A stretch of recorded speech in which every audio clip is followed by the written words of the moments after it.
Si tu veux savoir à quel moment le Bitcoin va atteindre son sommet, écoute bien ça puisque personne ne t'en a parlé.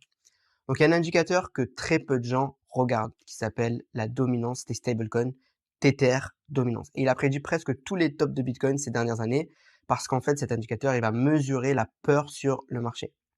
Donc quand les gens concrètement vendent leurs cryptos pour aller acheter des stablecoins comme l'USDC, l'USDT, la dominance des stablecoins va monter. Et c'est souvent à ce moment-là que Bitcoin et les cryptos commencent à chuter. Quand c'est l'inverse, quand c'est la dominance des stablecoins qui descend, c'est que les gens prennent plus de risques et commencent à se réintéresser au marché crypto. Et là, les cryptos reprennent des couleurs et recommencent à monter. Donc les niveaux clés à surveiller pour ces niveaux de dominance de stablecoin, il y a 6,40%.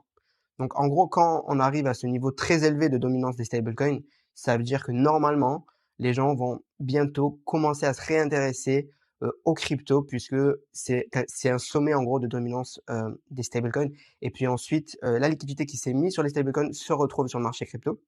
Ensuite, quand on arrive à des niveaux bas comme 3,80% qui est un support crucial pour la dominance des stablecoins, ça veut dire qu'on est peut-être à un sommet de marché sur les cryptos et que les gens vont recommencer à prendre des profits pour les mettre sur les stablecoins.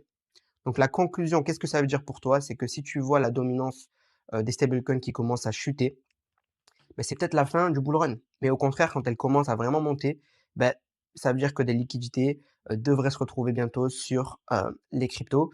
Et ce qu'on peut voir actuellement, c'est que depuis, depuis la grosse correction de début avril, la dominance des stablecoins commence à chuter.